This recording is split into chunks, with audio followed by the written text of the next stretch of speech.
Bapak Ibu Dewan Juri yang terhormat, pertama, marilah kita bersama-sama mengucapkan puji dan syukur kehadirat Allah Subhanahu wa Ta'ala yang Maha Pengasih lagi Maha Penyayang.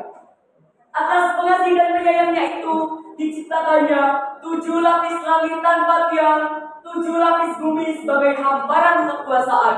Dan di sana bernaung hamba-hambanya tunduk di bawah kekuasaannya, tunduk tanpa pangkat, sujud tanpa derajat. Dan di sana mereka pula bernaung di atas puing-puing kehancuran dan tidak sedikit di atas kemelaratan. Kaum muslimin muslimat yang berbahagia, kewajiban seseorang setelah beriman kepada Allah dan Rasul-Nya adalah berbakti kepada kedua orang tuanya.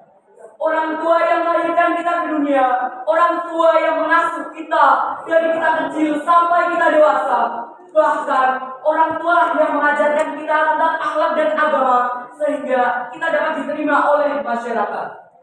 Sesuai dengan firman Allah surat Luqman ayat 14 yang berbunyi, A'udzu billahi minasy syaithanir rajim.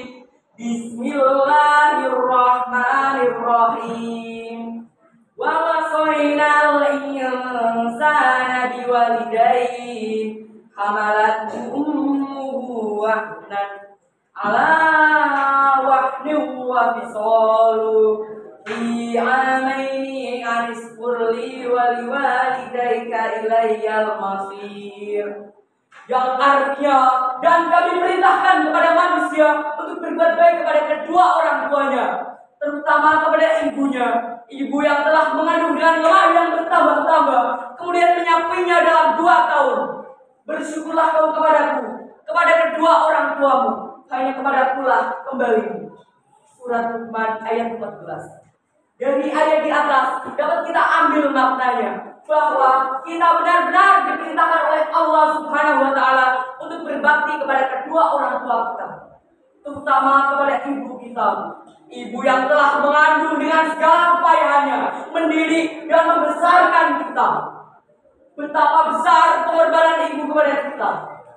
Tidak sampai di situ, bahkan saat kita sudah dewasa pun orang tua masih memberikan kasih sayang kepada kita, mendidik dan mengajarkan akan maknanya hidup ini.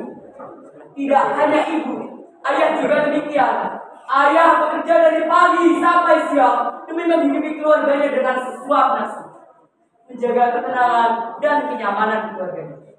Untuk itu kita harus mengharapkan ridho dari Allah dari setiap apa yang kita lakukan. Tidak durhaka kepada kedua orang tua, sebagaimana hadis Nabi yang berbunyi, fi ridho walidayya wa suhtullah fi suhti walidayya. Ridho Allah tergantung pada ridho kedua orang tua, dan murka Allah tergantung pada murka kedua orang tua.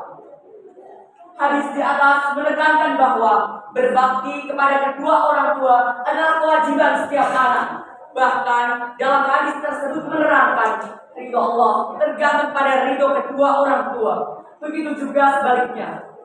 Maka kita sebagai anak haruslah mencari ridho Allah sebagai ladang amal di dunia dan di akhirat.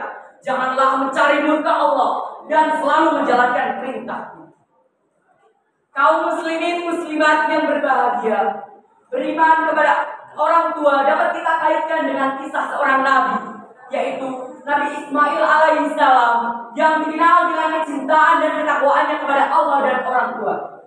Tidak sampai di situ, Nabi Ismail tetap menjalankan apa yang diperintahkan kepada Allah Subhanahu wa Ta'ala tanpa ragu sedikit pun dan menjauhi larangannya.